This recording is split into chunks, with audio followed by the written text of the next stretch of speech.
Boa noite, pessoal. Eu me chamo Euriano. Quero convidar aí quem está próximo aí, quem está aí atrás, quem ainda não entrou aqui no nosso espaço. A gente vai dar início agora a mais um encontro de quarta-feira. A gente está trabalhando um tema, né? Semana passada já falou sobre isso, esse tema do suicídio. E hoje a gente vai dar continuidade, que é um tema muito importante para a gente tratar enquanto igreja. Até porque a gente está num mês que chama Setembro Amarelo, e tem gente de todo canto tratando sobre isso. As faculdades tratam sobre isso, as empresas públicas, empresas privadas tratam sobre isso. Só que quem é o povo que tem esperança de vida, gente? Quem é? A Igreja de Jesus. A esperança de vida, quem tem é a Igreja de Jesus, porque nós temos Cristo. Então, se tem alguém que precisa tratar sobre isso, é a Igreja de Jesus. Se tem alguém que precisa falar sobre isso, é a Igreja de Jesus. Porque a Igreja é a única entidade no mundo, é o único ser no mundo que tem as palavras de vida eterna, que é as palavras de Jesus, um Jesus que habita em nós, que nós somos templos do Espírito Santo, e é um Deus que habita em nós, um Jesus que habita em nós. Então nós precisamos falar sobre isso, e é muito importante. E hoje, mais uma vez, a gente está aqui com essas amigas, a Jainara e a Thaís. Elas já estiveram em outros momentos também aqui com a gente. Elas poderão falar até de forma mais técnica, de forma mais profissional, porque a área delas, né, a área de psicologia, permite com que elas falem até com mais propriedade. Propriedade é essa que eu não tenho para falar, mas aqui eu faço mais esse meio de campo aqui e vou aprender tanto quanto vocês. Vamos orar então para a gente dar esse início? Amém? Deus, obrigado por esse dia, obrigado por mais essa quarta-feira, obrigado por tudo que o Senhor tem feito por nós, tudo que o Senhor tem feito em nosso meio, Senhor Deus. Louvado seja o Teu santo nome. Obrigado por a gente ter esse ambiente onde a gente pode partilhar da Tua palavra, onde a gente pode aprender mais de Ti. E tudo aquilo que a gente venha discutir aqui, tudo aquilo que a gente venha falar aqui, Pai, que possa servir para que a gente possa tocar em outras pessoas, abençoar outras pessoas, alcançar outras pessoas, para que a gente possa viver de fato o que é ser igreja, que é viver uns com os outros, abençoando uns aos outros, ó Pai. Em nome de Jesus, nos usa para a honra e glória do Teu santo nome, abençoa a vida das meninas, de todos nós que estamos aqui, Pai. Te louvo, te agradeço, em nome de Jesus. Amém. Bom, como eu falei que eu não sou um especialista no tema, então eu vou dar só uma introdução aqui e depois jogo a bola aqui para elas, para a gente discutir um pouco mais, tá bom? Muitas vezes, gente, tem alguém do nosso lado que está passando por algum problema, alguém que está sofrendo algum tipo de situação, sofrendo algum tipo de depressão, ansiedade, algum transtorno, algo que tem a ver com a questão que atinge a saúde mental. E muitas vezes essa pessoa está sorrindo e a gente não sabe o que de fato está passando na cabeça dela, a gente não sabe. É alguém próximo de você, pode ser alguém do seu trabalho, pode ser alguém da sua faculdade, e aí é que fica mais fácil mesmo de fingir que está tudo bem, porque muitas vezes nós não temos um relacionamento mais profundo, é um relacionamento mais superficial, por conta do trabalho, enfim. Mas pode ser alguém da sua vizinhança, pode ser alguém até da sua família. Por isso que é importante a gente sempre estar tratando sobre isso e falando sobre isso. Porque como igreja, aquilo que eu falei aqui logo no início, nós temos as palavras de vida eterna. A igreja, ela traz essa esperança ao mundo, que é Jesus Cristo.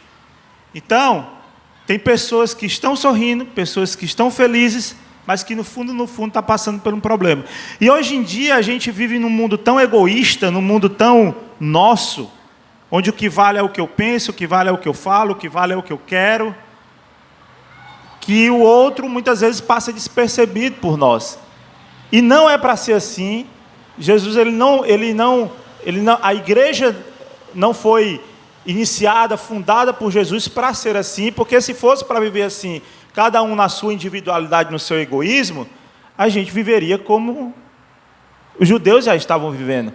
preocupado com seus ritos, preocupado com as suas orações, preocupado com as suas próprias coisas, sem olhar para os outros.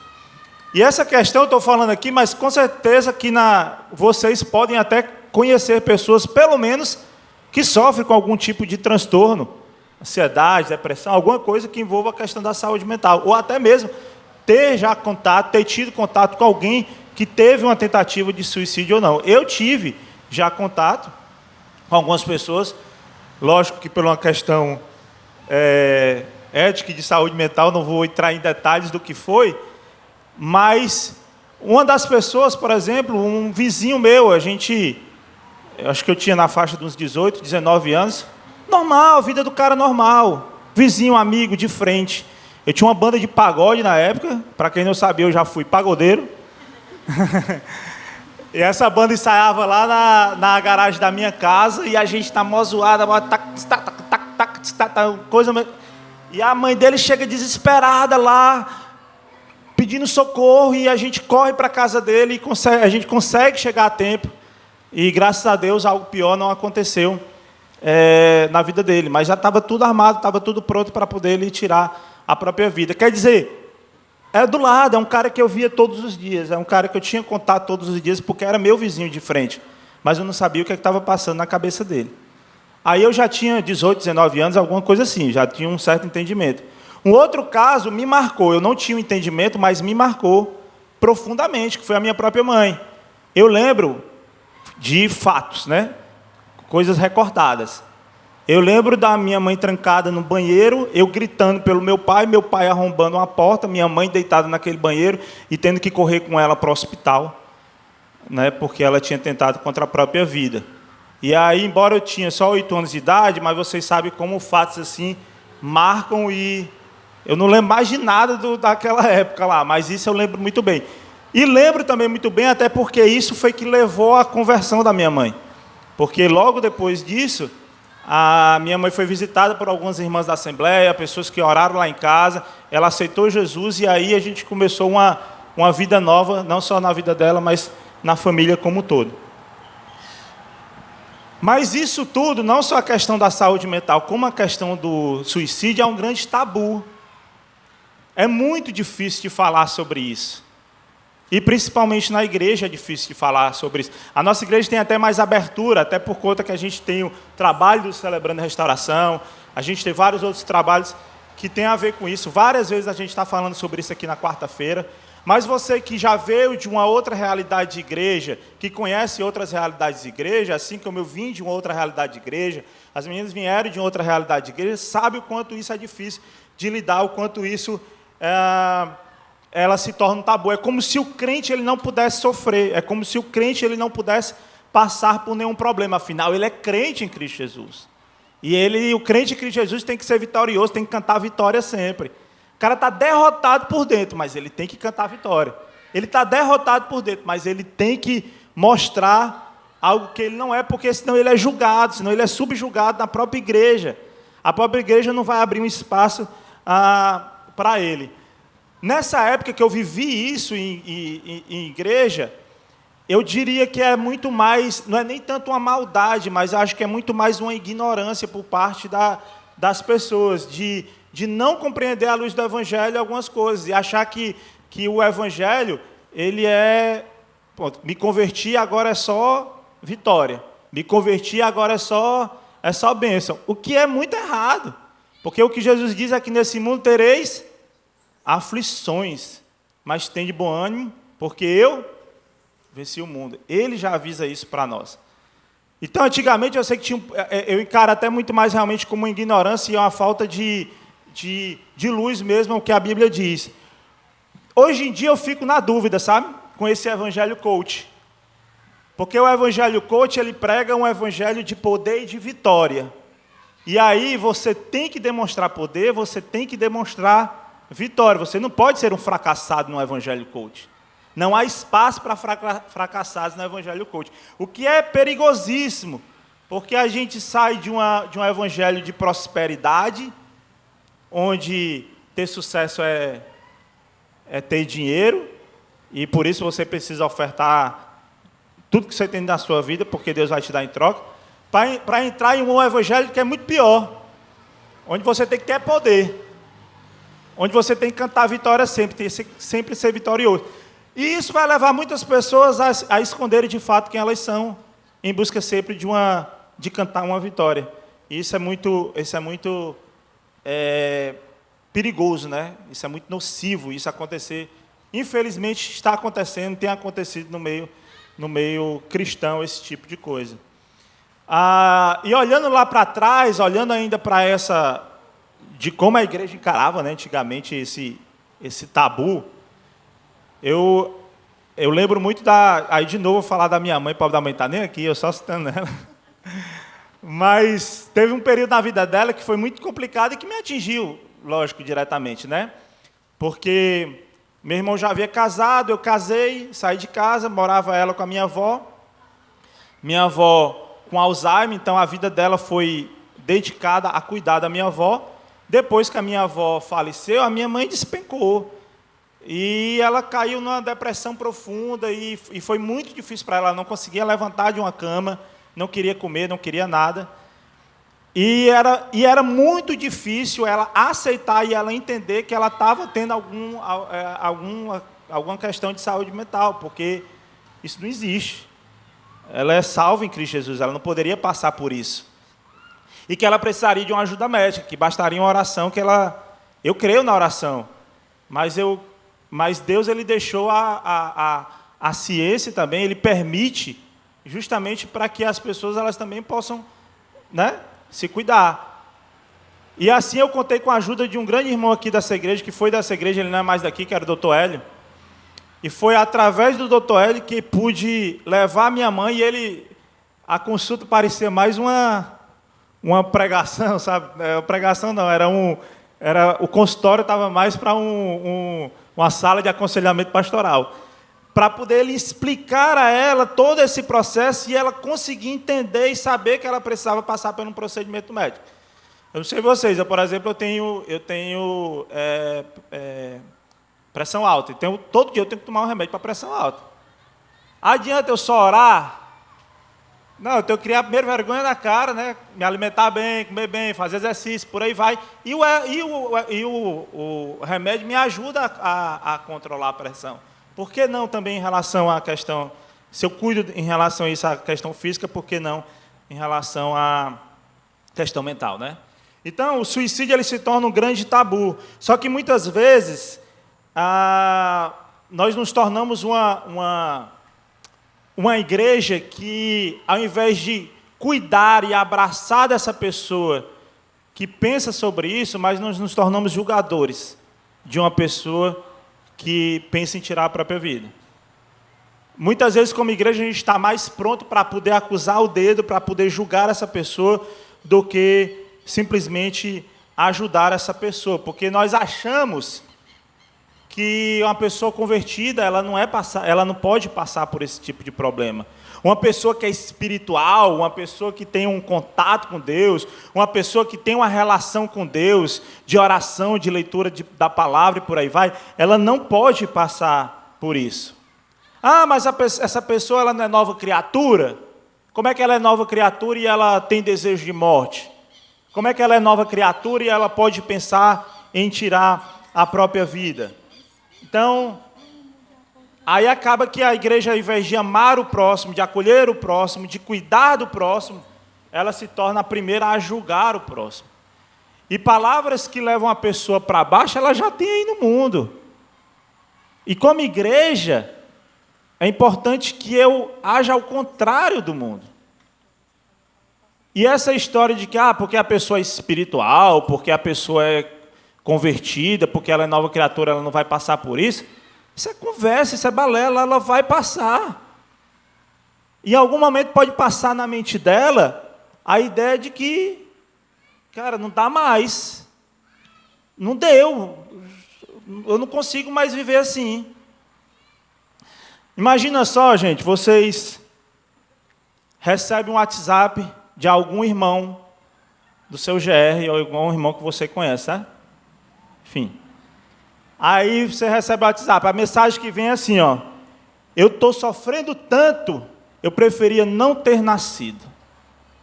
Aí o que é que a gente vai responder para esse irmão no WhatsApp? Misericórdia, mano. Tá doido, é? E aí fica nessa, né? Aí vem o outro irmão e manda outra mensagem. Não aguento mais, eu queria que Deus tirasse minha vida. Aí o que é que a gente diz para ele? O que é que a gente responde para ele?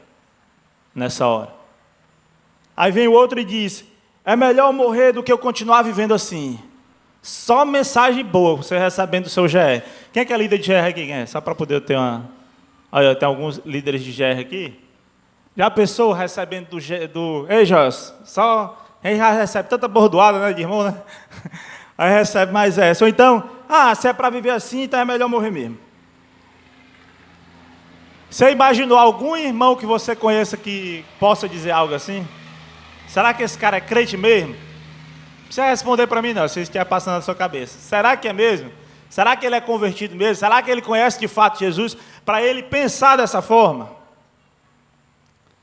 Só que aí quando a gente abre a mensagem do WhatsApp, aí sabe o que a gente descobre?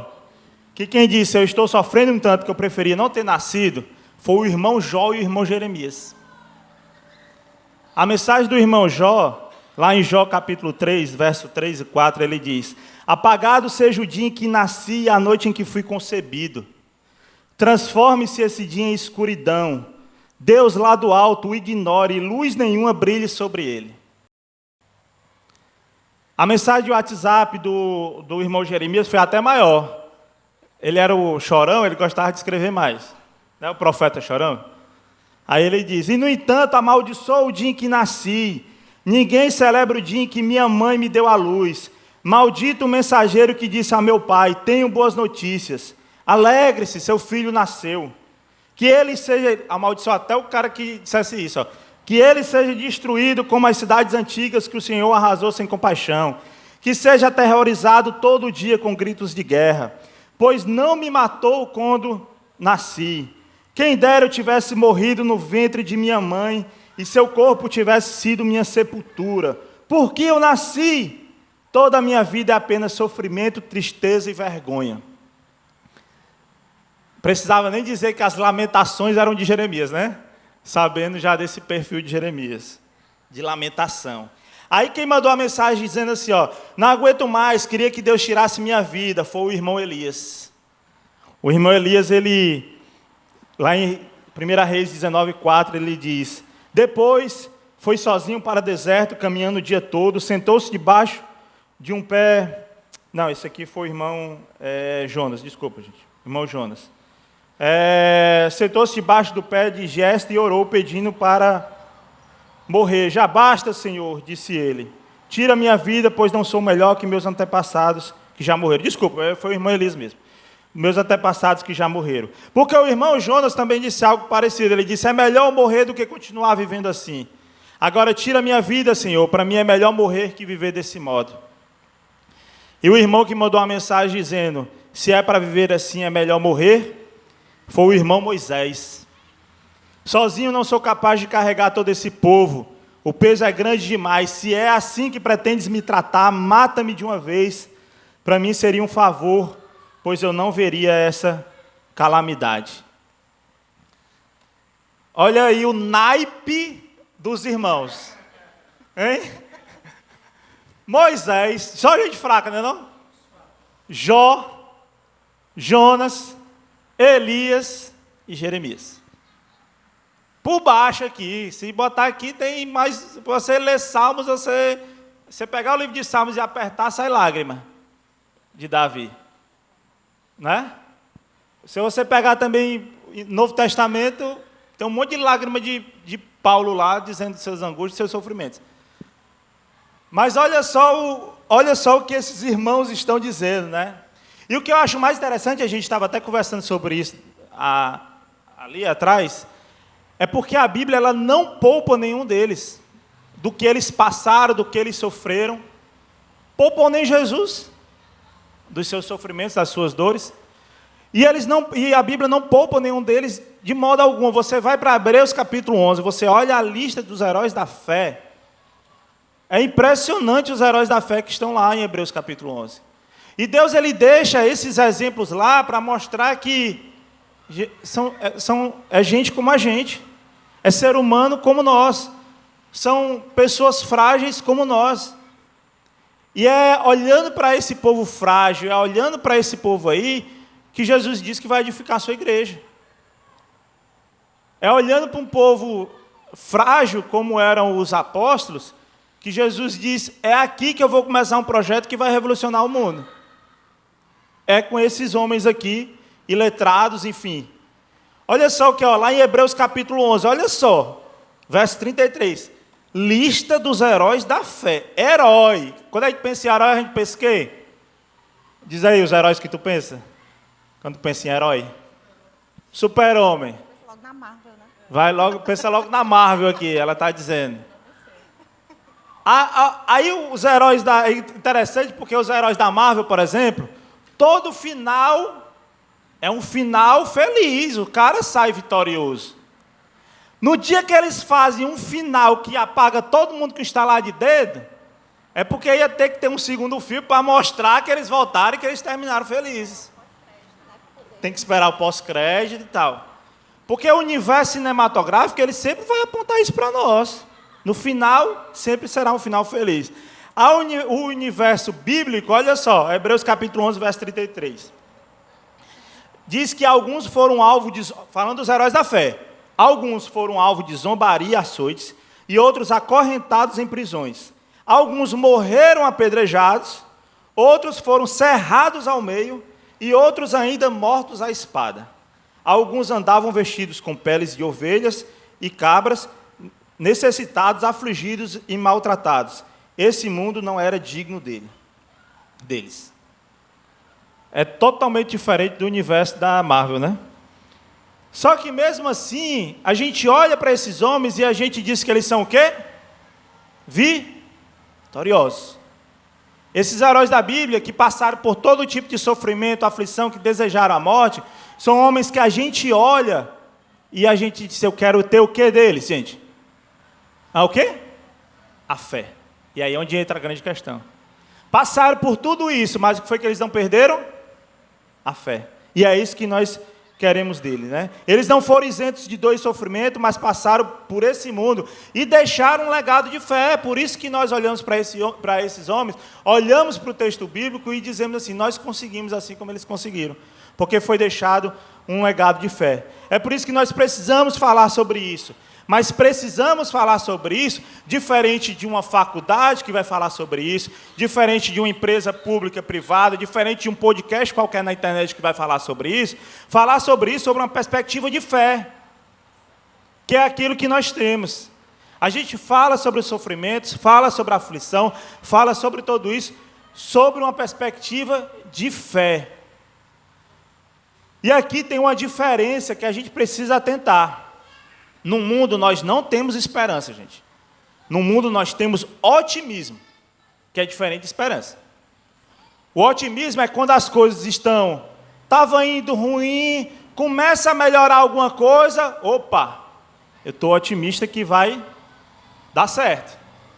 Está o caos, a pandemia truando, aquela coisa toda, encontraram uma vacina, aí eu me torno otimista que vai dar certo. Estamos agora nessa loucura da política, do jeito que está aí. Aí pode ser que com aquele candidato eu vou ter esperança no candidato? Não. Eu posso me tornar um pouco otimista, aí é um pouco, porque hoje em dia está complicado. Rapaz, quando a direita começa a brigar com direita e esquerda com esquerda, a gente já vê que o negócio está pior do que a gente imaginava, né? Mas aí a gente se torna um pouco otimista. Agora, esperança só em Jesus. Porque a esperança é quando tudo está dando errado. Que não tem um fiozinho de otimismo que me leve a crer.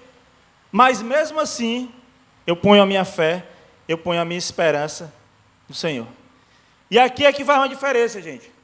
Já eu passo para elas aqui. Acho que eu estiquei até demais já. Vai dar certo. E aqui tem uma diferença também, assim, para nós, que podemos passar por isso. Eu nem sei porque eu não conheço vocês aqui, ou todos vocês aqui, o que é que pode estar passando em relação ao sofrimento, ansiedade e depressão. Vamos supor que ninguém esteja passando por isso e que nós possamos passar por isso. A grande diferença que nós temos aí, e que a gente olhando para esses homens que eu citei, irmão Jonas, irmão Elias, irmão Moisés e tal, e por aí vai, é que todos esses homens, quando pensaram na morte, quando pensaram em tirar a vida, eles correram para quem? Para quem foi? Para Deus. Senhor, se é para viver assim, é melhor tu tirar a minha vida. Senhor, amaldiçoado seja o dia que eu nasci. Correram para o Senhor. E aí, quando corre para o Senhor dá a resposta. Graças a Deus a gente tem a ciência, graças a Deus a gente tem as psicólogas, que vai nos ajudar a trilhar um caminho aí. Mas antes de tudo isso, a gente precisa confiar, ter a nossa fé, a nossa esperança no Senhor. Que Ele vai usar a ciência, Ele vai usar o que for para a glória dEle, para poder nos ajudar nas nossas lutas e nas nossas dificuldades. Mas, de novo, aí eu me torno otimista em relação à ciência, mas a minha esperança, ela vai estar no Senhor. Assim foi com Moisés, que logo depois do pedido dele de morte, Deus levanta 70 para ajudar Moisés, porque Moisés estava com fardo pesado de conduzir aquele povo. Assim foi com Elias, que depois do pedido de morte, Deus se revela para Elias, Elias procurando Deus no trovão, num monte de coisa, Deus se revela para Elias numa brisa suave, que é o texto diz, quando ele está lá na caverna, fugindo de Jezabel.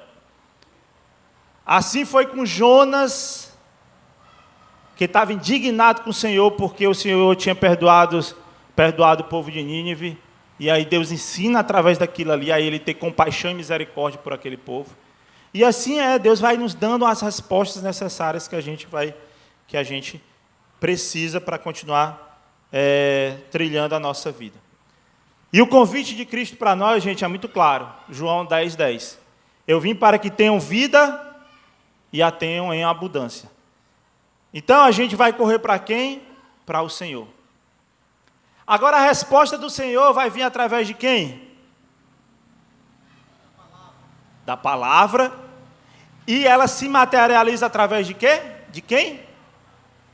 Da igreja. Nós somos corpo vivo de Cristo.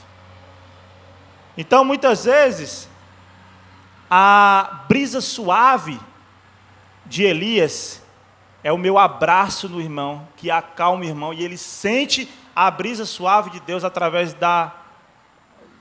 do momento que eu chego, que alcança esse irmão. A resposta de Moisés levanta 70. A resposta para muitas vezes do irmão é saber que ele não precisa sofrer sozinho, que ele tem um grupo de relacionamento, que ele tem pessoas que vão caminhar com ele, que vai ajudar ele. Assim como Moisés teve pessoas que podem ajudar. A gente tem que parar com essa ideia de que igreja é um lugar onde eu vou, me alimento e vou para casa.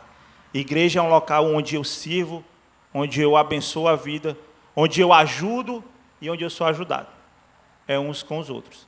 Mas eu prometo que eu vou parar por aqui para a gente dar continuidade e falar até um pouco mais de forma técnica, porque afinal o tema dessa palestra é alertas, né, sinais que a gente pode perceber na vida das pessoas, de quem está passando por isso, para que a gente possa, como igreja, atuar. Para que, como igreja, a gente possa olhar e não virar as costas, mas que a gente possa perceber, ter o tino do Senhor através daquilo que a ciência ajuda a explicar, e a gente chegar lá com a palavra de vida eterna, que é isso sim a gente tem. Eu não vou ter o remédio para dar, eu nem sei qual é. Como é que eu vou recitar uma coisa que eu não sei? Mas eu posso recitar as palavras desse livro digital, no caso aqui, né? Desse livro, que são palavras de vida eterna. Boa noite, Jainara, boa noite, Thaís. Boa noite. Boa noite. Eu vou lançar umas perguntas aqui para vocês e a gente vai conduzindo. Eu não sei quem vai responder o quê, mas vamos lá, né? Primeiramente por que precisamos falar sobre esses temas que envolvem a saúde mental e qual a importância disso? Pronto, boa noite. Meu nome é Thaís, sou psicóloga. Eu me apresentei na semana passada. Quem estava aqui na semana passada? Pronto, alguns, né? Sou psicóloga formada na UES e atualmente eu atuo na assistência social, né, no CREAS, lá em São Gonçalo do Amarante. e atuo com vulnerabilidades sociais, violências, né, condições bem extremas e violações de direito, que tem muito a ver com essa questão da ideação suicida e as demandas de saúde mental, porque não dá para a gente compartimentar as pessoas, né? Entendendo que só um lugar atende saúde mental, outro canto atende saúde física, outro canto atende as violações, não existe. Todos nós somos integrados. Inclusive, quando a gente vai ver o conceito, por exemplo, da OMS, que é a Organização Mundial de Saúde, né? Que ela fala sobre o conceito de saúde, que é um bem-estar completo, né? Um bem-estar completo no âmbito físico, no âmbito mental, inclusive até foi incluída a espiritualidade posteriormente, né? Mas aí eu queria fazer uma pergunta para vocês. Quem hoje se considera num estado completo de bem-estar físico, mental e espiritual? Alguém consegue? Então, eu acho que é importante para a gente pensar por que é importante falar de saúde mental. Porque todos nós estamos vulneráveis. Porque semana passada a gente falou sobre os fatores que afetam e podem gerar o comportamento suicida, né? E aí, para além dos transtornos, né, que a gente citou alguns transtornos que podem estar associados, a gente citou também as variáveis, os condicionantes, né, que acontecem no nosso dia a dia, como perder um ente familiar, fechar um processo, né, de um relacionamento, perder um emprego. Então, são variáveis que todos nós estamos passíveis de acontecer no nosso dia, mesmo que a gente nunca tenha passado na nossa cabeça um pensamento, né, autodestrutivo ou suicida. Se em uma situação dessa a gente se vê nesse sofrimento intenso, que está muito associado ao que é a ideação suicida, né, e o comportamento de forma geral, que é um sofrimento intenso que gera uma impulsividade. E aí, nesse ato de impulsividade, as pessoas cometem esse ato. E aí, semana passada, a gente também falou que não necessariamente quem comete esse ato quer morrer. Muitas vezes, e em grande parte, as pessoas só querem silenciar aquela dor, né, e fugir daquele sofrimento. E como foi falado aqui pelo Euriano, né, as pessoas não veem a esperança, né, perdem esse conceito, né, de esperança ou de algo que supra aquele vazio que foi gerado de alguma forma, né, e que muitas vezes a gente vai ter que se deparar com esse vazio. E os cristãos, né, nós cristãos, temos resposta para o vazio, mas quem não é cristão? Né, qual é a resposta que eles dão para o vazio? E aí a resposta que você vai dar, possivelmente, pode ser tirada de você. Se a resposta for um familiar, a resposta for um emprego, for sucesso. E aí, nessa lógica, né, do coaching que foi falado, a gente está numa sociedade muito do alto rendimento. Então, sempre a gente está incentivado a buscar a nossa melhor versão. Então, toda hora você não pode vacilar, que senão tem alguém que pode te superar. E aí a gente fica nesse estado de alerta, que é um fator estressor e vai gerar demandas. Porque se em todo tempo eu vou esperar que alguma coisa de ruim pode acontecer, né? Ou alguém pode me superar no trabalho, ou alguém pode me superar nas convivências, enfim, eu sempre vou estar alerta e sempre vou querer dar o meu máximo, mesmo quando eu reconheço minhas fragilidades. Ou passo a nem perceber minhas fragilidades, né?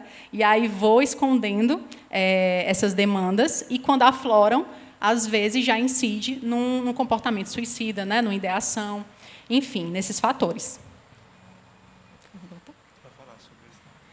Bom, só complementando aqui, que foi muito claro, muito boa a explicação da Thaís, mas como nós podemos já iniciar aqui? Ela começou com uma pergunta que não é para nos observarmos de forma frenética, né? Porque hoje nós somos bombardeados e a sociedade cobra que nós temos que estar a todo momento nos superando, fazendo mais alguma coisa. E aí entra, né, nossa vida começa a se tornar algo ali automático e a gente começa a nem se perceber mais. Então, trazendo aqui, junto com a pergunta da Thaís, que não é para que vocês entendam que tem que ser perfeito em tudo. Não, a gente está, na verdade, falando sobre o autocuidado. Então, o autocuidado, ele parte do princípio de que eu preciso ter equilíbrio nas 3 áreas que são importantes. Se eu cuidar só do espiritual e não cuidar do físico, eu vou ter algum problema. Se eu cuidar só do físico e não cuidar das minhas emoções, eu também vou ter algum problema. Então, na verdade, é um tripé.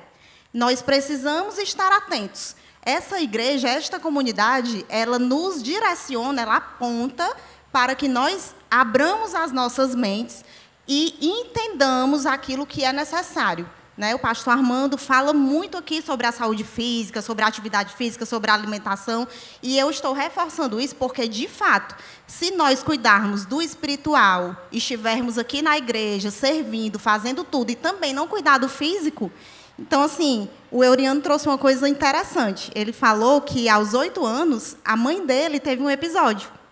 E aí, anos depois, né, muitos anos depois, provavelmente ela teve um quadro de depressão. Por que eu estou trazendo isso? É importante falar para vocês, nós como psicólogas, a gente direcionar vocês sobre isso. Tudo que é acumulado não se resolve só. Nós precisamos estar atentos. E isso parte do autocuidado. Então, assim, qual é o momento que eu percebo que tem um problema? Que tem ali um pensamento automático que me leva a pensar em tirar a minha própria vida, que me leva a pensar que eu não aguento mais, que eu quero desistir de tudo. Qual é esse momento? Quando as coisas saem do trilho. Alguma coisa, essa informação, ela chega primeiro para nós. Nós somos os primeiros a receber essa informação. Quando você está com insônia, não consegue mais dormir da mesma forma. Quando alguma coisa muda na sua rotina, você gostava muito de algo e começa a não gostar mais, a não sentir mais prazer em fazer. Quando você quer se isolar o tempo todo. Então, assim, tem várias coisas que nós vamos já trazer aqui de forma mais organizada para vocês, que a gente precisa perceber. E o autocuidado, ele é exatamente essa percepção. Nós não podemos passar por cima dos nossos sintomas. A informação chega primeiro para nós. Então, como é que eu estou hoje? Como é que eu me sinto? Fisicamente, eu estou bem? Espiritualmente? E as minhas emoções? Eu preciso fazer tudo de uma vez?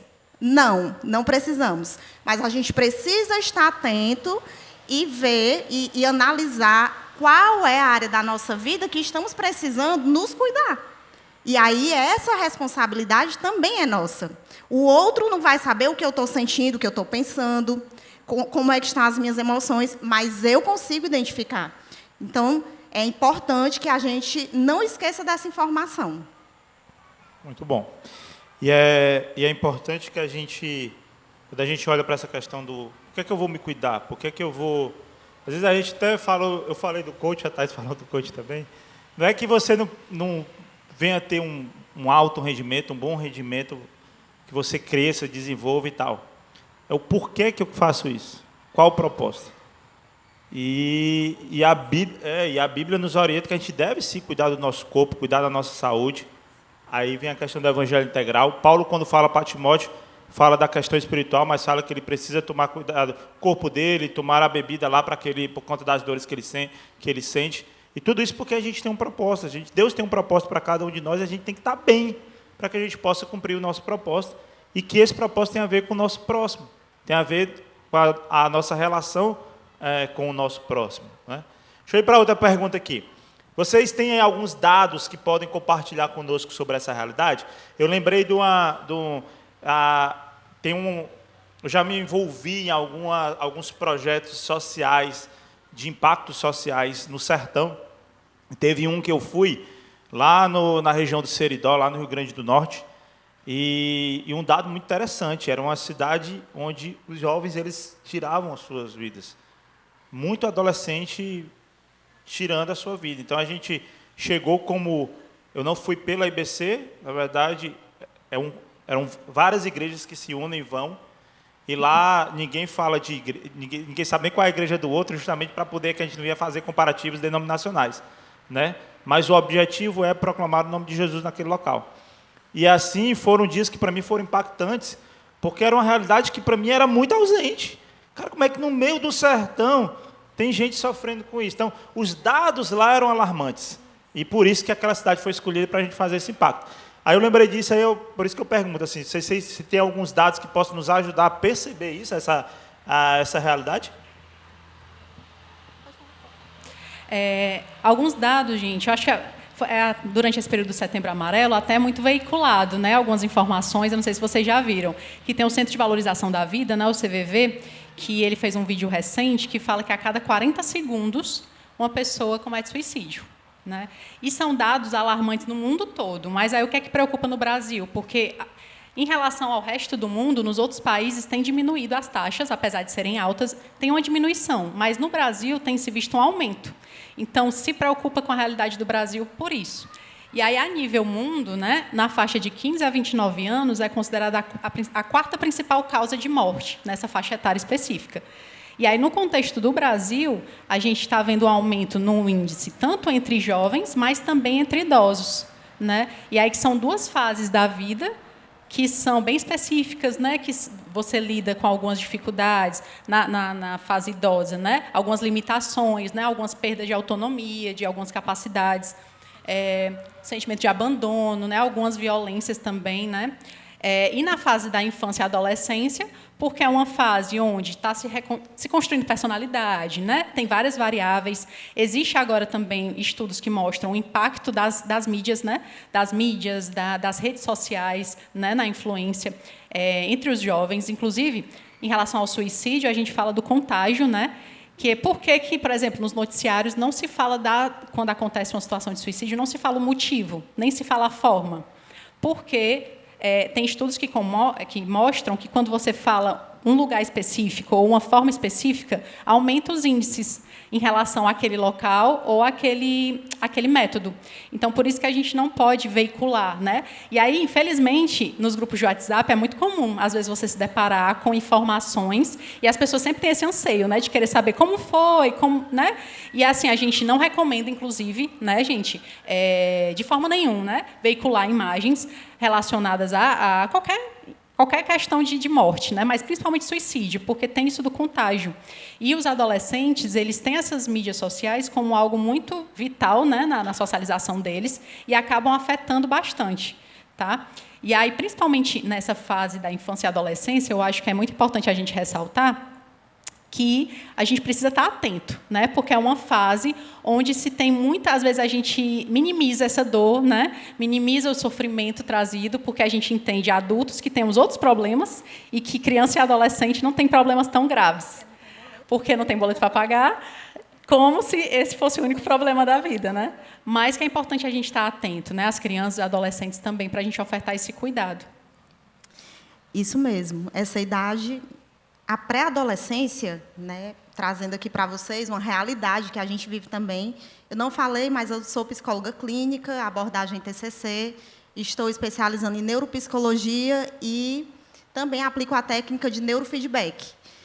E nós temos visto muitos pré-adolescentes, essa transição. Alguém já ouviu falar que hormônio, a gente precisa ter cuidado com eles, porque então é o que acontece nessa fase da pré-adolescência. Imaginem que nós, como adultos, nós temos dificuldades, muitas vezes, de administrar a mulher quando está entrando na menopausa, a mulher quando está gestante, a mulher sempre sofre mais com essas questões. Agora, imagine um jovem que está saindo ali da infância, e aí ele descobre que ele não é mais uma criança, mas ele também nem é adolescente, nem adulto. Imaginem a transição nos neurônios dessa pessoa, desse indivíduo. Então, não tem como, gente, controlar 100%.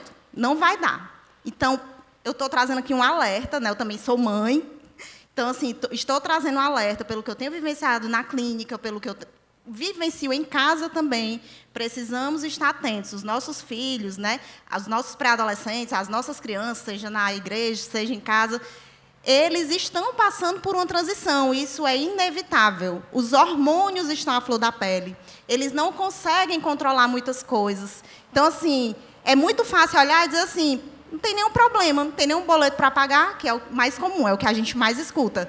O problema não é só esse. Eles estão, muitas vezes, ali, a rebeldia, que você pensa que é rebeldia, é a ausência de alguma coisa que não se tem. Então, precisamos estar atentos. Se tem rebeldia, se está respondendo, se está tirando nota baixa, se está trazendo uma demanda que não existia e agora existe, pare um pouquinho, pause aí e observe o que mudou na vida dessa pessoa. É importante. Nós temos um índice altíssimo de pré-adolescentes que tentam tirar a vida. E aí, a Thaís acabou de falar aqui, de 15 a 29 anos. Hoje é um índice que, no Brasil, é altíssimo. E os homens, eles cometem, né, muitas vezes, o suicídio, os homens, 3 vezes mais do que as mulheres. No Brasil, atualmente, é registrado 12 mil casos por ano. Então, assim, é um alerta também. E trazendo já, por que os homens cometem muitas vezes mais que as mulheres? Normalmente, os homens são mais calados, são mais fechados, têm mais vergonha de falar das suas demandas, das suas questões, não procuram ajuda, não vão buscar um psicólogo. Muitas vezes vão para a igreja, mas estão ali numa condição de que eu não vou falar dos meus problemas. E aí é importante falar sobre isso, porque nós temos aqui nessa igreja, nós temos um suporte para isso, nós temos o CR, né, que nós temos aí um apoio, um suporte, que a igreja está aqui disposta a ouvir. Então, nós somos frágeis. A palavra que o Euriano trouxe no início é para que a gente entenda que nós não somos fortes o suficiente. Nós somos, primeiro, dependentes de Deus. E, segundo, nós precisamos um dos outros. Nós não nascemos para viver só. Nós nascemos para compartilhar. Então, trazendo isso, eu entendo que o propósito da vida, que cada um de nós temos que descobrir qual é o nosso propósito, eu entendo que o propósito da vida é servir. Assim como o sol, todos os dias ele aparece para nos servir, para trazer a luz, para trazer a vitamina, para trazer alimento para as plantas. Qual é o nosso propósito aqui nessa terra? Então, quando eu sirvo, eu também estou validando aquilo que eu recebi de mais precioso, que é a vida. Amém? Eu não sei se... Eu sei que você já chegou a falar um pouco sobre essa questão do hormônio e tal, que meio que nos dá uma pista aí, né, do porquê que isso acontece, né? Bom, a gente não tem todas as respostas na Bíblia, a Bíblia nem usa esse termo, né, suicídio e tal, então não, tem coisas que a gente não consegue saber através simplesmente da palavra de Deus. Muitas coisas a gente não tem a resposta na Bíblia, porque muitas vezes não eram os dramas enfrentados por aquele povo. Poderia até acontecer na época, sabe, Janário? Mas o que acontece? Muitas vezes, por exemplo, vou dar um exemplo, Jesus Cristo. Muita gente fala, mas Jesus nunca... Outra seara aqui, mas só abrindo parênteses. Jesus nunca falou sobre a homossexualidade. Aí tem gente que usa isso como justificativa para questionar ou não o texto bíblico. Mas por que ele não falou? Ele falou porque não era um problema da realidade do povo que ele vivia, que era o povo judeu. Era uma questão que tinha a ver mais com o povo gentil. Aí, tanto é que Paulo é que vai abordar mais sobre isso. Então, tem assuntos que acaba que não chega para nós porque nós não somos o primeiro público. Certo? A gente é o terceiro público. Né? Então, agora, aí tem coisas que a gente precisa olhar, usar a Bíblia como uma lente, e aí eu pego a Bíblia como uma lente e olho para a ciência, por exemplo, nesse caso, para que a ciência possa me trazer a resposta e eu conseguir agir como cristão, tanto para a minha vida como para abençoar o próximo. Então, olhando dessa forma, o que é que a ciência ela vai trazer mais sobre isso? Eu não sei se tem, além do hormônio, se tem mais alguma outra coisa que tente explicar um pouco isso, não sei. Tem? A neurociência, ela fala das nossas conexões neurais, né? Quando eu trouxe aqui a questão de que há muito tempo atrás eu passei por algum episódio, por exemplo, eu já tive um transtorno de ansiedade, eu já tive um transtorno de depressão. Quando eu penso sobre isso, esses problemas, eles não são sanados, muitas vezes, sozinhos. Então, tudo isso vai acumulando em nós.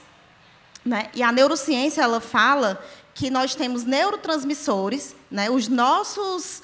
o nosso funcionamento, os nossos padrões, e aí ela vai falar também da genética. Nós temos uma predisposição genética, a gente tem que saber qual foi o histórico dos nossos pais, tem uma predisposição, e muitas vezes, tirando aqui a predisposição genética, nós temos uma questão neurológica. Os nossos neurônios, eles funcionam vitalmente. Então, assim, ele funciona com química e eletricidade.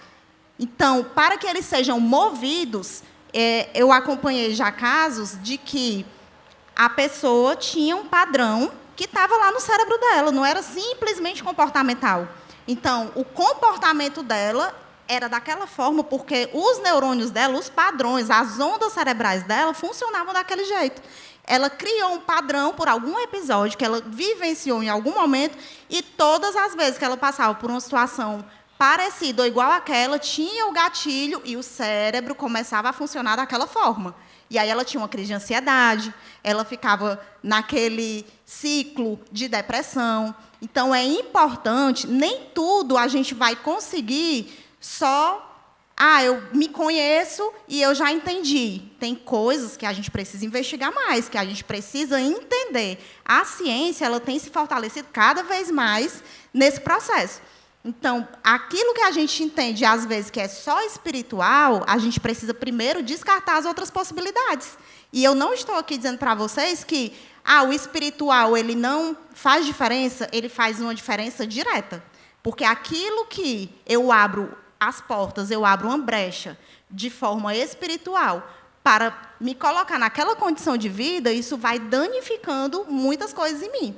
E o nosso cérebro ele é exatamente isso. A partir do momento que eu vivencio alguma coisa, que eu abro essa brecha muitas vezes e não cuido, vai aprofundando o problema. Então, se em algum momento já teve um episódio de depressão, de ansiedade, já teve algum tipo de surto, já teve ali alguma coisa que fugiu do seu controle, é importantíssimo procurar ajuda. Não deixar as coisas se agravarem, porque pode ser que em outro momento essa crise ela venha mais forte.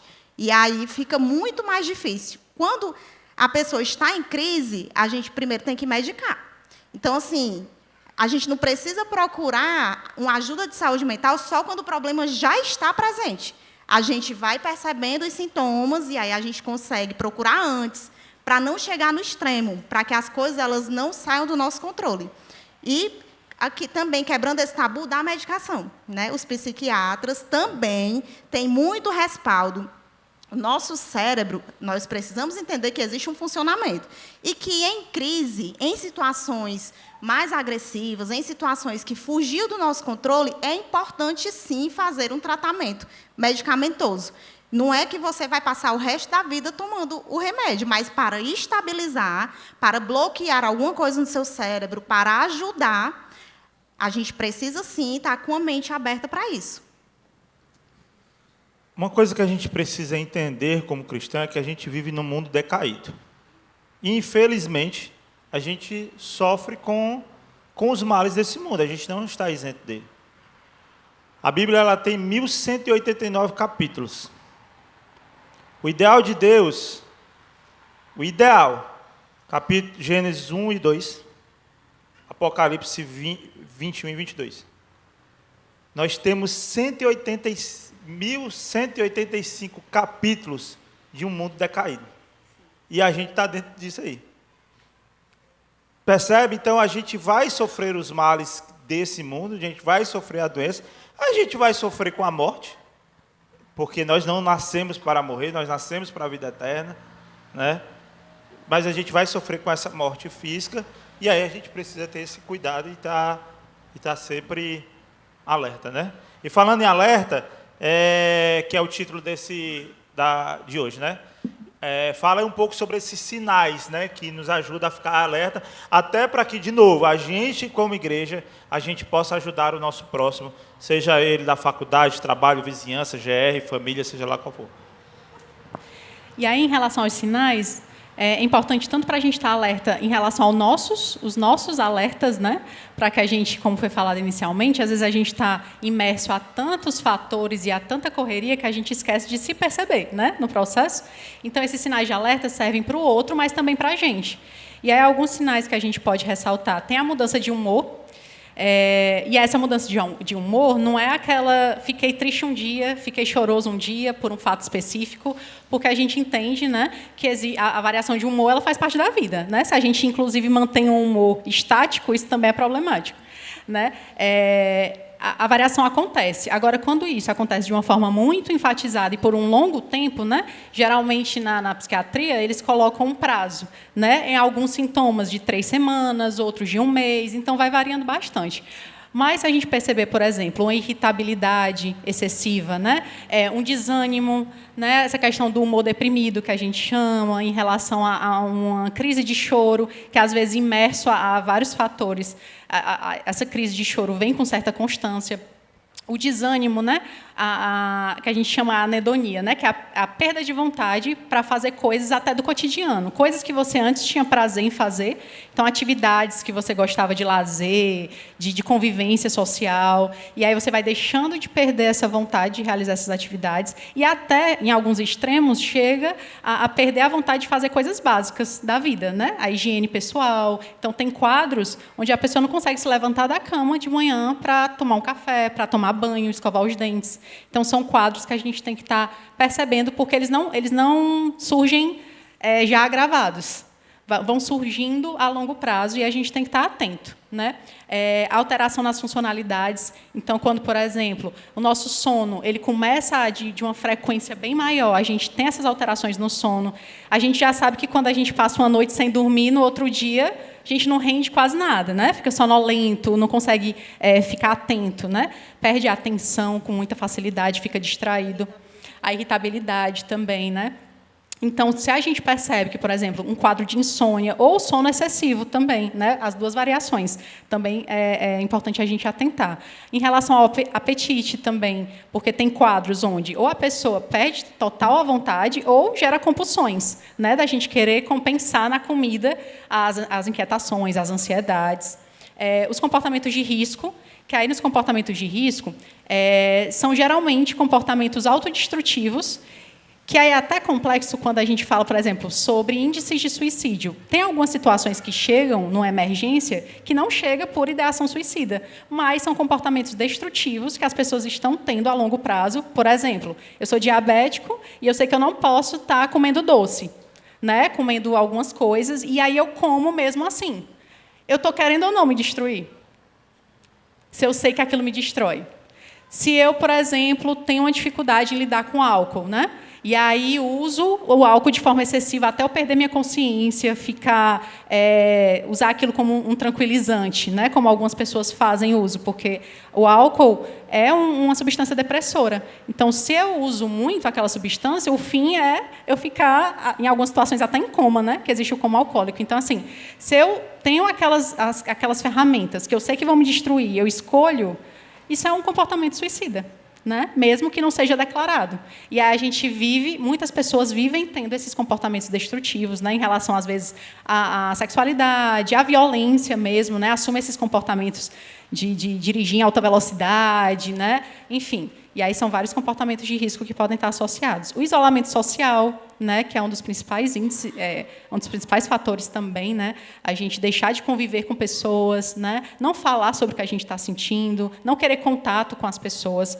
Então, é um dos indícios também. Por exemplo, se eu percebo aquele meu colega do GR começou a faltar, faltou 1 mês, faltou 2 meses, faltou 3 meses, o que está acontecendo com aquela pessoa que era sempre muito ativa, estava sempre presente, né? Aí são sinais que a gente pode estar atento. Quer falar mais, amiga? Bom, a Thay já falou aí sobre os sinais. Essa questão do vício está muito vinculado a esses sinais.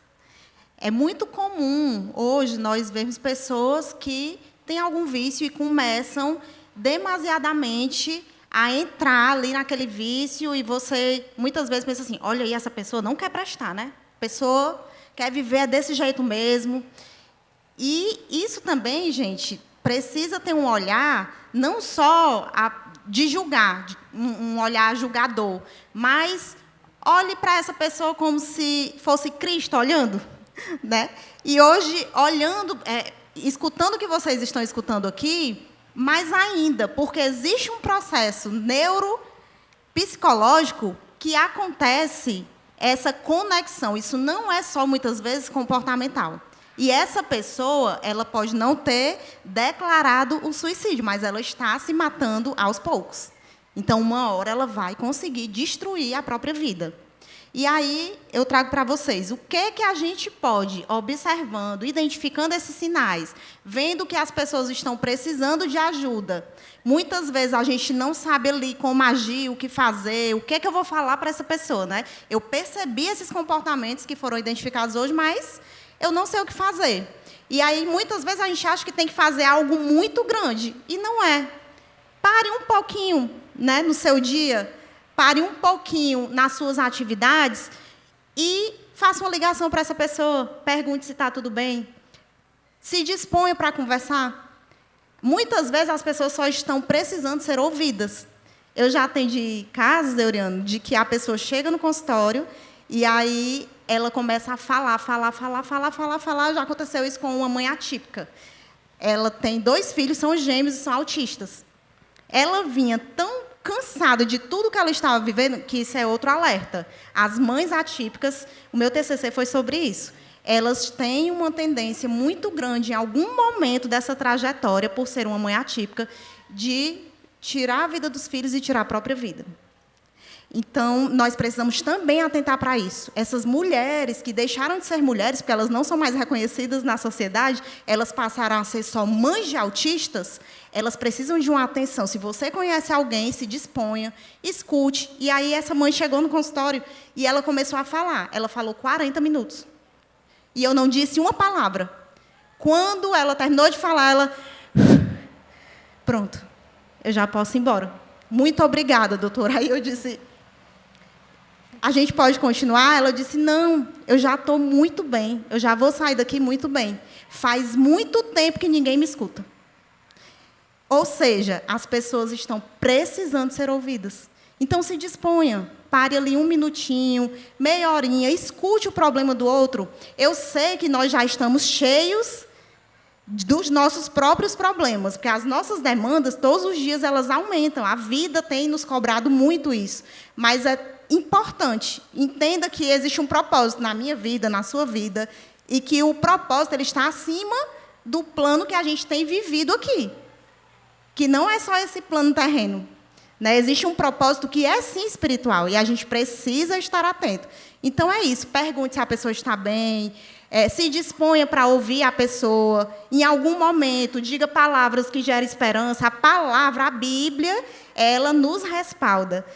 Então, assim, eu, como psicóloga, não posso receber um paciente dentro da sala que eu estou atendendo, dentro da clínica, e dizer para ele, olha, você está passando por isso, Jesus, mas eu não perco uma oportunidade, sequer, de falar do amor de Deus. Quando eu não posso falar diretamente, eu mostro isso de outras formas, porque eu sei da importância. Né? Quando nós sabemos de onde saímos, o que o Senhor fez nas nossas vidas, a gente não precisa ter dificuldade para falar sobre Ele. E sobre as maravilhas, né? E da esperança de vida eterna que Ele nos dá. Eu achei muito interessante citar essa questão de casos que não é visto realmente diretamente como suicídio, mas é autodestrutivo.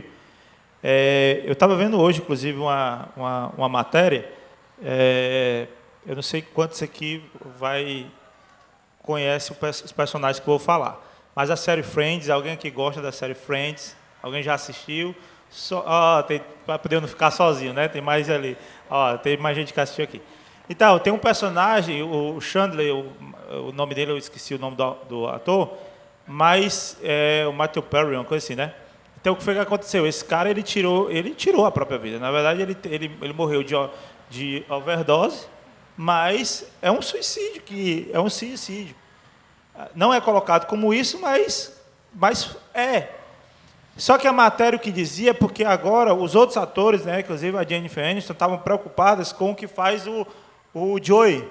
Porque desde a morte do Chandler, eu estou falando o nome dos personagens, né? Mas desde a morte dele, o cara não saiu mais de casa. Ele não postou mais nada. E o pessoal não está tendo contato com ele. Sabe que ele está vivo, mas não está tendo contato com ele. É um cara que está... Então, os atores, a matéria hoje falava sobre isso, que todos os atores, toda a equipe está preocupado com a vida dele. Quer dizer, é um cara que está caminhando para isso aí. E aí, o isolamento que vocês falaram. E aconteceu algo também comigo, eu e minha esposa, ano passado, que para mim doeu muito. A gente fez um grupo de amizade com os pais da nossa filha, de uma escola que ela estudou, que nem estuda mais, mas, saiu de lá, mas continuaram amigos ainda, aquela turma. Então, eles são católicos, frequentam a igreja católica e tal, e tal, e tal. Já chegaram a vir aqui na igreja aqui algumas vezes, que a gente convidou, e de quando em quando a gente está junto. Não é aquela amizade de estar junto direto, não, mas de quando em quando comemora não sei o quê e tal, está junto. E uma delas, ano passado, começou a sumir, foi afundando na bebida, e depois eu e a Zé ficamos muito tristes, porque nós não percebemos isso.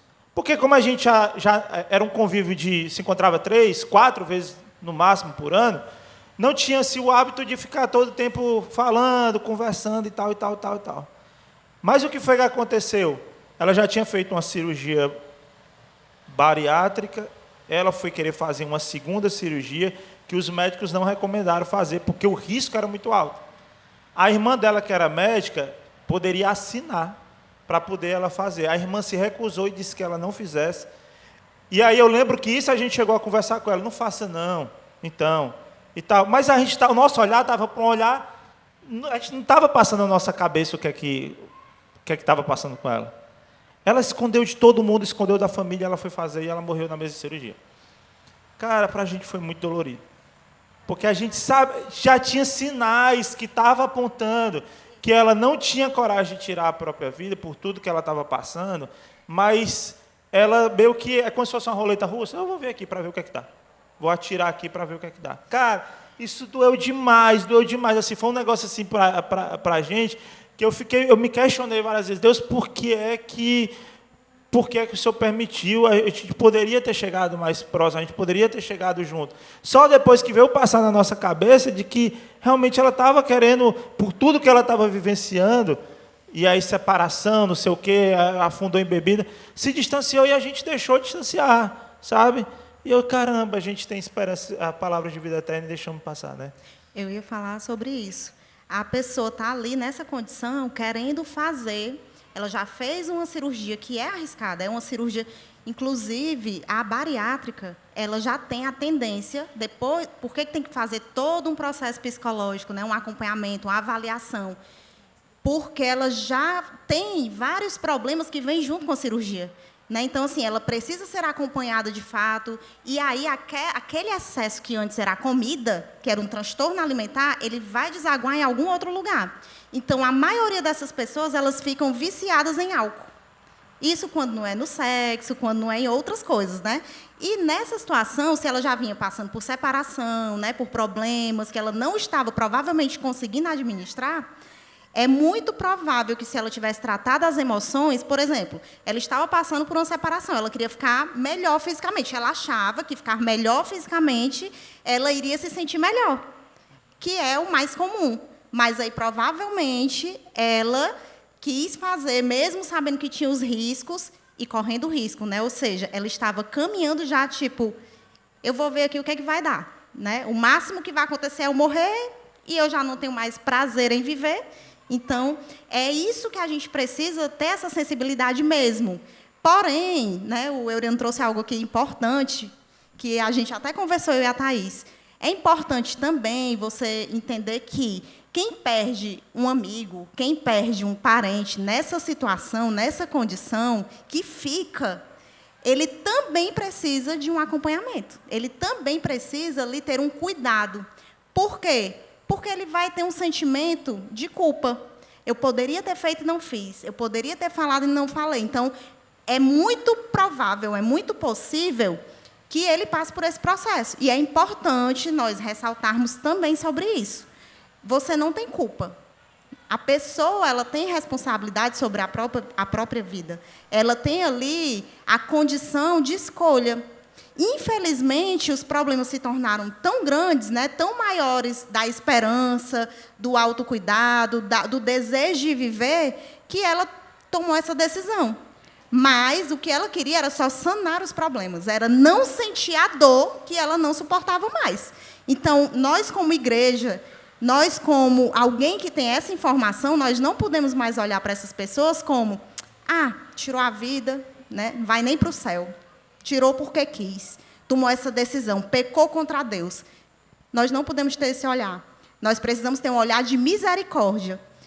Se nós pudermos, tivermos o acesso, a gente intervir de alguma forma, se dispor, ouvir. Mas, quando acontece, nós não devemos também deixar que a culpa invada o nosso coração, a nossa mente, porque isso enfraquece. Eu tenho um colega do meu esposo que ele passou pela mesma situação.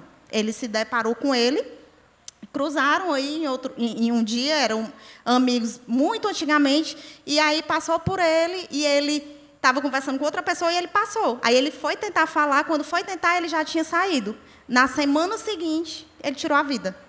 E aí ele ficou meio bloqueado, eu tive que conversar com ele, a gente precisou conversar sobre isso, porque ele ficou, meu Deus, eu poderia ter dito alguma coisa, eu poderia ter falado do amor de Deus para ele.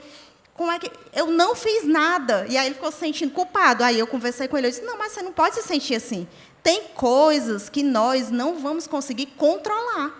Algumas coisas não vão fugir do nosso controle. Não tem como você... Agora, o que nós não podemos fazer é ter a oportunidade e não fazer.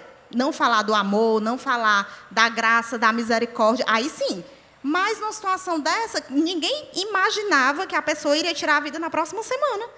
E isso é mais um alerta para nós. A vida ela é preciosíssima. A gente não pode deixar passar as oportunidades. Inclusive dentro da nossa própria casa, que é uma das maiores crises que a gente está vivendo, é estar presente na vida das pessoas que moram, que convivem com a gente. Muitas vezes está cada um no celular, né, se comunicando dentro de casa pelo celular.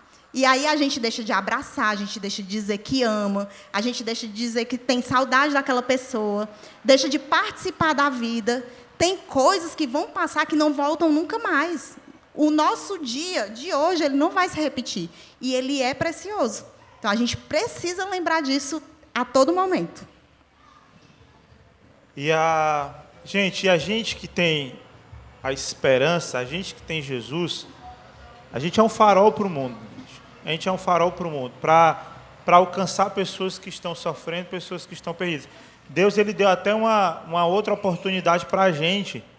E eu disse, não, a gente não vai deixar passar.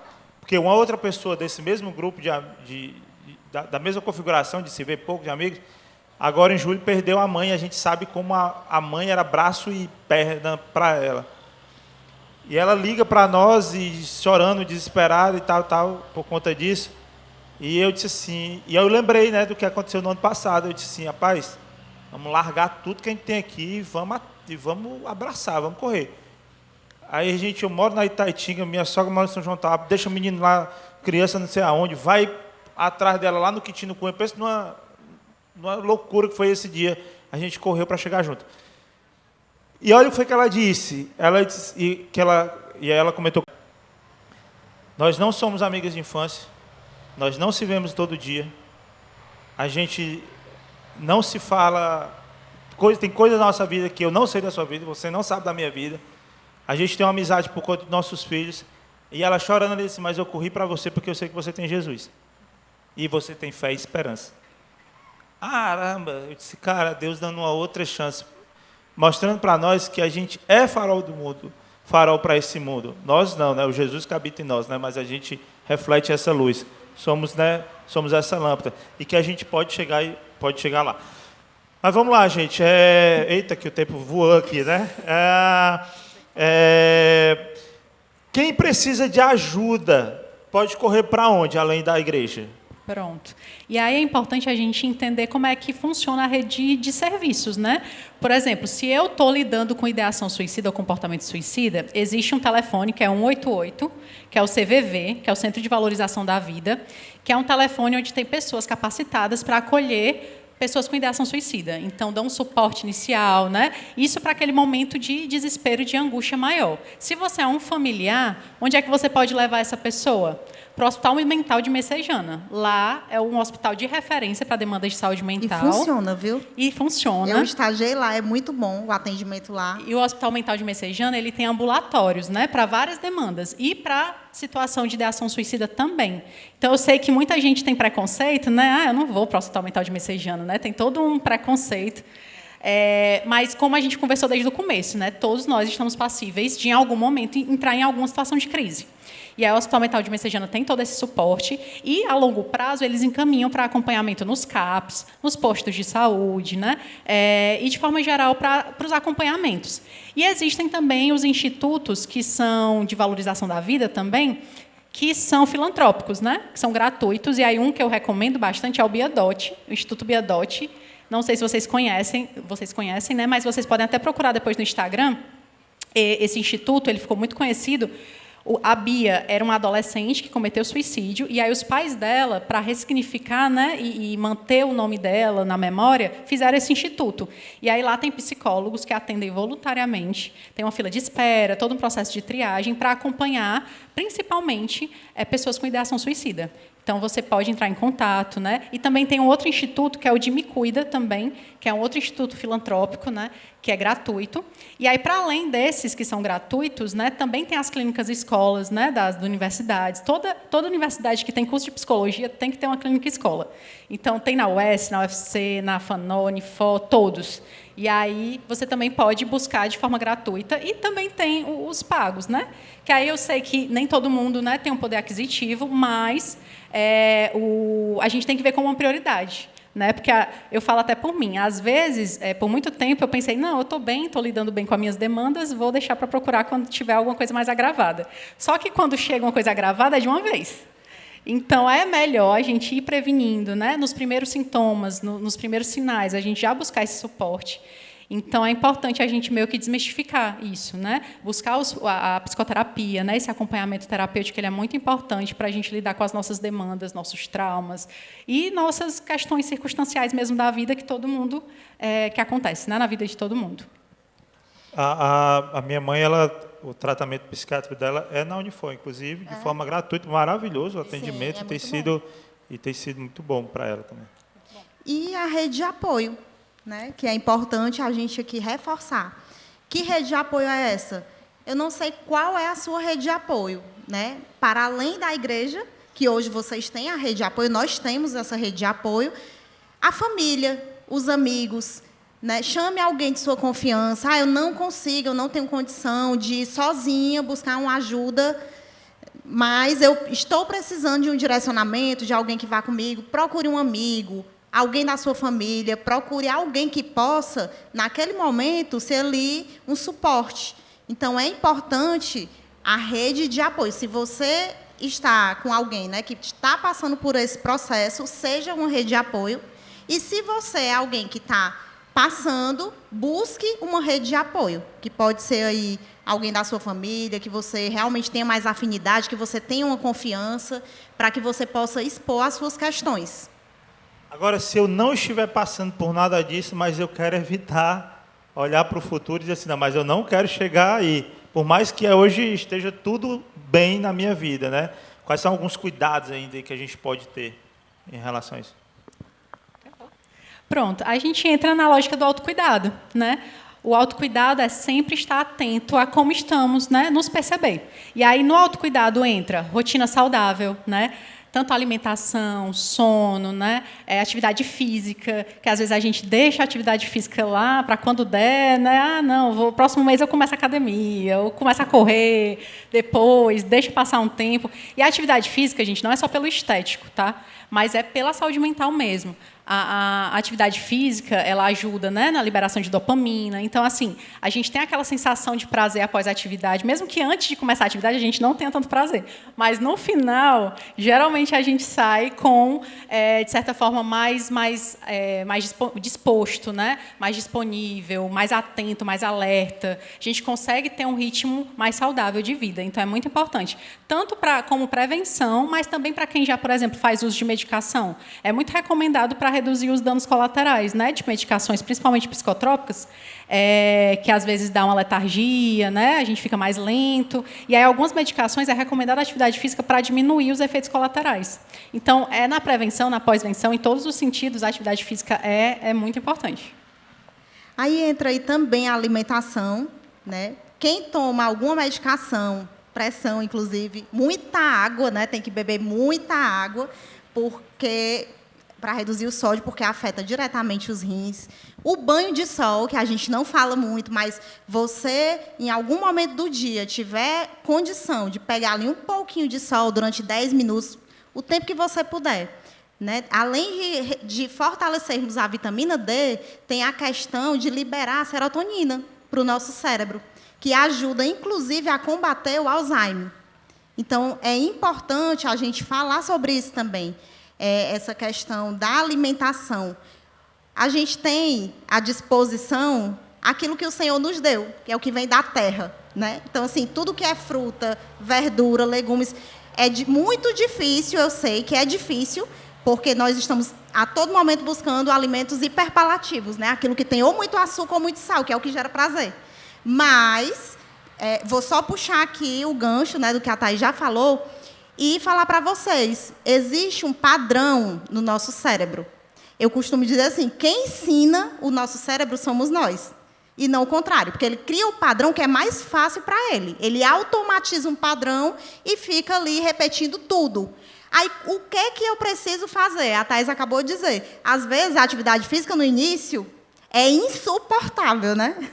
Por isso que a gente tem tanta dificuldade de iniciar. Mas eu quero que vocês, hoje, saiam daqui entendendo uma coisa. Quem ensina o nosso cérebro, quem quebra esses padrões, somos nós. Então, mesmo não gostando, a gente precisa se posicionar e tomar a iniciativa de começar a fazer algo diferente. Ah, eu não consigo. Nosso cérebro, não existe isso para ele. A gente consegue sim, se a gente quiser. Se a gente colocar isso como prioridade. Se a gente entender que é uma necessidade, que se a gente quiser viver bem e melhor, evitando vários problemas de saúde, problemas emocionais, a gente vai precisar modificar os padrões.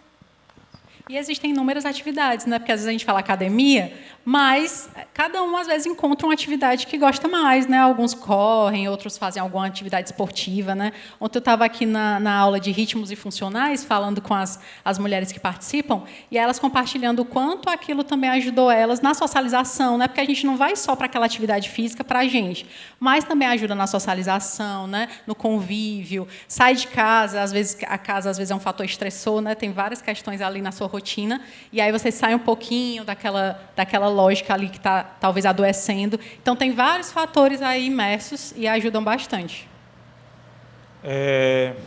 Tem que a gente esticou pra caramba, né? Assim, sei, vai ter tempo de pergunta aí, alguma? Mas deixa eu só falar um negócio aqui. Ó. Elas estavam falando da questão da alimentação, e eis aqui uma pessoa diante de vocês, eu estava conversando com o Joel nesse instante, que ama fritura, doce, que detesta salada, que ama uma Coca-Cola. Aí, e a minha pressão alta, certo? Tem esse fator aí, o colesterol também alto e por aí vai. Aí, quando foi um pouquinho antes da PL, eu inventei de bater um papo com a Elô. Né? Porque fígado gorduroso e tal, umas coisas, pronto. Aí ela me pegou ali, pá. Aí me disse umas coisas, como é que eu vou comer um negócio desse, pelo amor de Deus? Mas tem uma hora que eu tenho que olhar assim, e eu vou usar uma expressão que é assim, rapaz, eu sou um homem, eu sou um rato. Não é possível que eu não consiga ter um controle sobre tomar algumas decisões na minha vida que eu vou deixar que esse comércio fast food me leve. Então, assim, é bem recente, mas eu comecei a resolver mudar. Não, eu preciso. E no último, e foi interessante, no último CGIOM, eu não sei quem é que estava aqui, o português falava muito rápido, mas tem algumas coisas que dava para você pegar bem. E uma coisa que ele falou, o Rebelo, que eu achei muito interessante, para mim, uma pepita de ouro que eu posso tirar daquele dia é aquilo ali. É assim, pais, vocês são o templo do Espírito Santo. Deus, ele habitava num templo. A partir de agora, no sacerdócio real, quando Jesus vem e funda, Deus ele habita dentro de nós.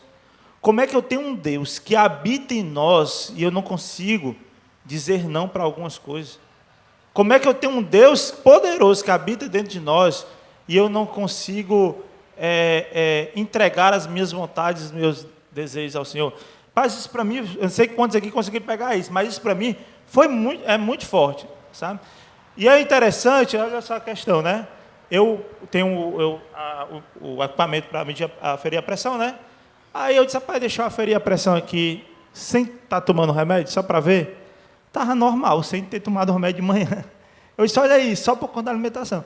Aí eu tomei o remédio de qualquer forma, não vou me retirar, não vou tirar, negligenciar. Aí eu comecei a aferir tomando o remédio. Aí está dando uma pressão mais baixa, 10 por 7, 11 por 7. Quer dizer, ajuda em muita coisa, né? A gente só precisa criar vergonha na cara.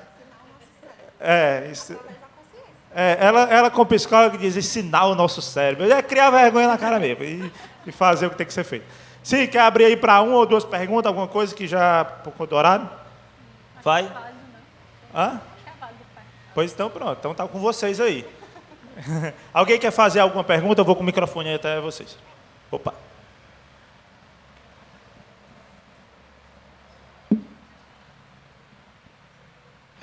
Quando falou sobre alimentação, né? A banana, acho que tem alguma substância nela que dá um pouco de prazer, um pouco assim, dá um pouco mais de ânimo, né? Fora a banana, ou se realmente a banana é verdade. Mas tem alguma outra fruta, outro alimento que causa essa satisfação? A banana, ela tem a vitamina, o complexo B, né? Tem vários Bs na banana. E que nos ajuda, que ajuda, inclusive, a combater os sintomas de depressão. Na verdade, quando eu falei aqui que o alimento que vem da terra, se a gente for estudar, assim, né, não é muito a minha área, mas como eu também ajudo pessoas, e aí eu tenho que pesquisar, tudo que vem da terra tem uma função no nosso organismo. Por exemplo, o suco da beterraba, para quem quer se concentrar, quer estudar ou vai treinar, quem quer concentração, se tomar o suco da beterraba antes, tem um efeito no nosso organismo. Você consegue melhorar o foco e a atenção. Então, é extremamente usado para quem vai fazer prova de concurso, essas coisas. E são coisas que a gente não se aprofunda tanto. Mas, na verdade, todos esses alimentos eles têm uma função específica. Se a gente for analisar aqui ao pé da letra, eu não vou me estender, porque não é a minha área, mas essa informação, inclusive, você ter falado da banana, é muito importante, porque é um dos componentes que tem na banana, além do cálcio, né, o complexo B, que ajuda a combater a depressão. Eu lembrei aqui agora também que, para além dos alimentos que é importante consumir, também os que a gente pode evitar, né? Então, eu estava lembrando que no CAPS, quando eu atendia no CAPS, a gente não ofertava café para os usuários, porque o café é um estimulante, né? E aí, para quem lida com ansiedade, com outras demandas, o café ele piora, né? E eu acho que, assim, não sei quem aqui, quando não toma café, começa a se tremer, começa a ter dor de cabeça, porque aí são indícios de que a gente está numa relação de dependência com aquela substância, né? Porque quando a gente fala dependência química, a gente já pensa em álcool e outras drogas. Mas existe a dependência do açúcar, existe a dependência do café. Então, assim, são alimentos que vão a longo prazo também afetando, né, principalmente nosso emocional também. Então, por exemplo, para quem tem ansiedade, o café já não é tão interessante. A gente pode tentando substituir por chá, né, outras substâncias. E é importante a gente também estar atento a esses outros alimentos que também não são tão favoráveis. Eu sou a favor do café, tá, gente? Eu gosto também. Eu não sou Vitinho contra, já sacusou ali. Só Vive não, é pelo menos sem açúcar. É pelo menos um cafezinho gourmet, um especial, para... É o torrado mesmo, aquele preto cheio de... Começar a reduzir o açúcar do café já é um começo. Interessante que quem gosta do café tem que ter açúcar, né? Café é vida. Ninguém é viciado em café quando ele é amargo. É impressionante. Mas é bom, café amargo. E quem mais tem alguma pergunta aí para a gente colocar aí? Boa. Eu tenho um filho de 15 anos que ele tem transtorno de ansiedade. Não necessariamente transtorno de ansiedade, né? Ele faz acompanhamento, ele está com a psicóloga e está tomando um remedinho. E ele teve ideações suicidas no ano passado. Então, assim, essa questão do isolamento, essas questões, elas estavam presentes e estão presentes ainda, porque eu sinto que ele apesar de ele gostar da psiquiatra, dele tomar o remédio, dele gostar da psicóloga, mas ele tem, assim, ele quer se isolar. E é difícil, porque eu não sei bem como fazer isso, de ajudá-lo a ir para frente, né? Vocês têm alguma dica sobre isso? Assim, é sempre muito difícil para o familiar, né, lidar, porque é uma linha muito tênue entre você forçar a pessoa também a se desafiar, porque é complicado quando a gente quer, vamos sair, né, você só vai, eu só vou se você for. E às vezes a gente cai também naquela lógica de forçar a pessoa a ir, né, e a fazer esses convívios, ou a gente também aceitar e deixar quieto, que não é recomendado, é a gente estar atento, né. Eu acho que o primeiro passo é o acolhimento, é tentar ver esses sinais que você já está vendo, né. Inclusive a gente até recomenda que, mesmo quando apresenta sinais de melhora, você não encerra o acompanhamento. O acompanhamento é a longo prazo, porque às vezes a gente tem essa mania de, não, já estou bem, vou parar a terapia, vou parar o medicamento, e a gente não pode tomar essas decisões assim só por sintomas iniciais de melhora. A gente precisa ter um acompanhamento a longo prazo, porque a questão da ideação suicida ela é recorrente. Às vezes a pessoa está realmente numa melhora, mas acontece algum fator que desestabiliza e aí os pensamentos retornam. Então, acho que o primeiro passo é avaliar esses sinais, tentar fazer essa vinculação, de tentar entender o que está acontecendo. Será que não aconteceu algum fator novo, né? Sei lá, nos vínculos sociais que ele está tendo, aconteceu algum conflito? E aí a gente estimula outros vínculos, né? Experienciar outras coisas, né? Talvez ter algumas pessoas de confiança que ele precise aí contar. Geralmente, a gente tenta fortalecer essa rede de suporte, pelo menos nem que sejam 1, 2 amigos de referência, e aí a gente tenta aproximar essas pessoas para dar esse suporte. Mas você estar atento e estar ali junto já é um fator muito favorável, tá? Porque, às vezes, a pessoa ela precisa sentir que ela pode compartilhar com alguém. Então, se ela vê, sei lá, toda vez que eu vou falar com a minha mãe, com alguém, aquela pessoa já não me acolhe bem, já disse que está cansada de ouvir a mesma história, a probabilidade é que a pessoa não vai buscar você mais para falar, né? Vai querer buscar outra pessoa ou não buscar ninguém, que aí é o que mais preocupa, né? Então, assim, ser essa pessoa já de referência já é muito bom, porque ela vai continuar ali buscando. E você vai também ter essa liberdade para chegar junto, saber o que aconteceu, se aconteceu algo na rotina, naquele vínculo onde ela estava conseguindo ainda se vincular um pouquinho, e não parar o acompanhamento. Tá? E até nos atendimentos, passar essa informação também para quem está acompanhando. Porque, para a gente, né, que faz o acompanhamento, é muito importante conversar com os familiares para saber, porque nem sempre o paciente vai falar tudo. Né? Então, essa visão de quem está por perto é muito importante para o profissional já reforçar, orientar de uma forma talvez mais específica, né? Tentar sondar com a pessoa se aconteceu algo diferente. E ter esse cuidado. Às vezes, como a Thaís acabou de falar, às vezes a pessoa busca ali ou dá algum sinal, porque, na verdade, principalmente nessa fase da adolescência, que é complexa, a gente precisa entender que, às vezes, esse sinal ele não vem através de um diálogo, ele não vem através ali de uma busca. Olha, eu preciso que você me escute, porque eu preciso falar. Não é assim. Né? Às vezes é o comportamento, é o isolamento. Então, assim, ficar atento à necessidade dessa pessoa de ajuda e ter o cuidado de não pensar assim, não pensar e não falar. Tu fala isso o tempo todo, eu não aguento mais. Ou então, minimizar. Tu só está passando por isso. É só uma fase, é só a adolescência. Né? Ou então, isso aí, tu deveria olhar para as pessoas que não... É muito comum, não tem o que comer, não tem onde morar. Começa a comparar as dores. Começa a comparar as dores, começa a minimizar o sofrimento do outro. E a gente precisa entender que o sofrimento do outro é do outro, ele é subjetivo e ele está em sofrimento. Não é porque você suportaria aquela dor, aquele problema, que o outro vai lidar da mesma forma. Então, olhar para o outro como um único mesmo. Né? Então, assim, se ele tem essa deficiência, se ele é mais frágil, eu tenho somente que acolher, eu tenho somente que entender e dizer para ele, não importa o que você está passando, eu estou aqui para lhe acolher, para lhe ajudar. E, se possível, a rede de apoio também buscar acompanhamento, tá? Porque, às vezes não. É muito difícil você ser suporte, né? Porque você também tem suas próprias demandas emocionais, às vezes a gente não está bem para escutar as pessoas. Então, a gente recomenda sempre que os familiares também busquem suporte, acompanhamento, para você conseguir se fortalecer para cuidar do outro. Porque, senão, você também corre o risco de acabar adoecendo, né, no processo. Então, eu, como pai, seria interessante... 15 anos está na escola, né? Então, a minha filha mais velha tem 8 ainda, né? Mas, assim, procurar, mesmo sem ele saber, procurar conversar com algum colega da escola, por exemplo, algum amigo da escola. Sondar ali, muitas vezes, na própria escola. Saber, porque, assim, hoje, o que a gente... qual é o momento que estamos vivendo. A maioria dos pais não tem tempo de acompanhar os filhos.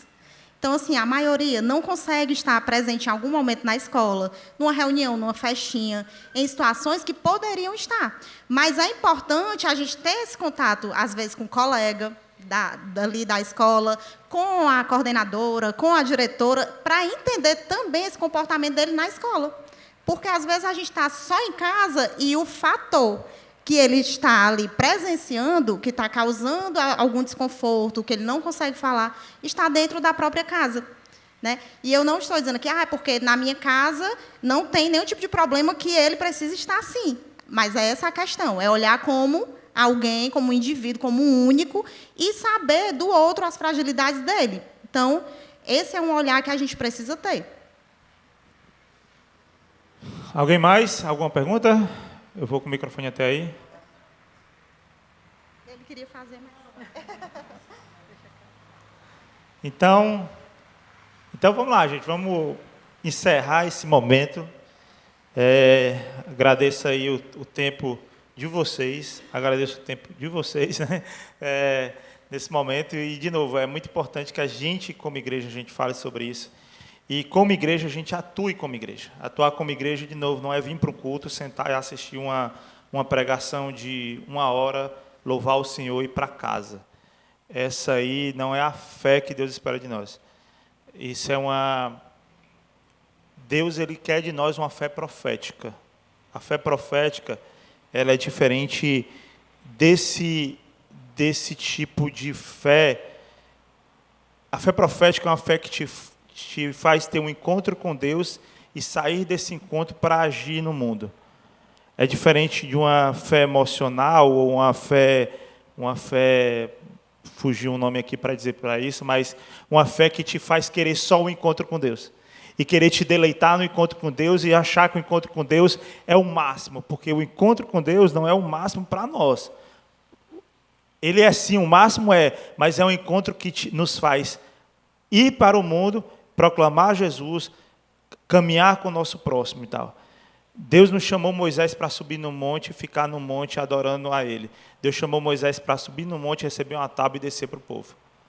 Deus não chamou Moisés para, diante de uma sarça ardente, simplesmente para que Moisés se ajoelhasse, tirasse a sandália dos pés e glorificasse o Senhor.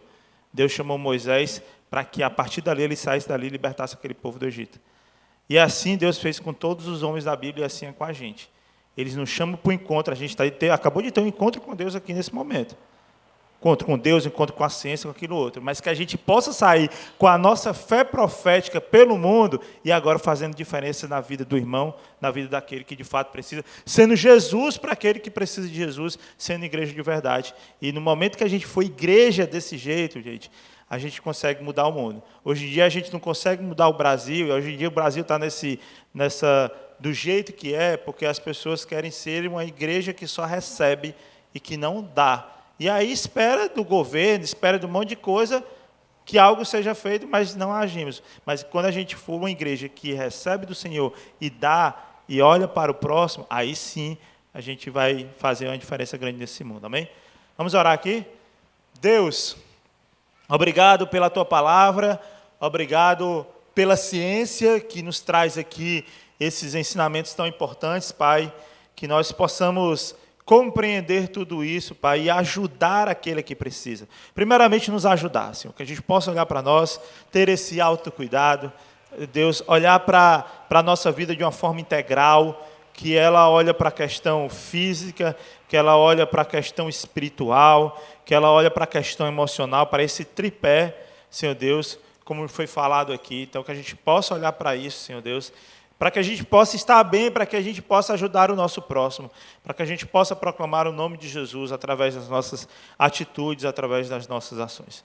Nos abençoa, Senhor Deus, nos conduz agora de volta para a nossa casa, nos dá uma semana abençoada, para a honra e glória do Teu santo nome, em nome de Jesus. Amém. Stuck inside the fast lane, always unattached and about ready to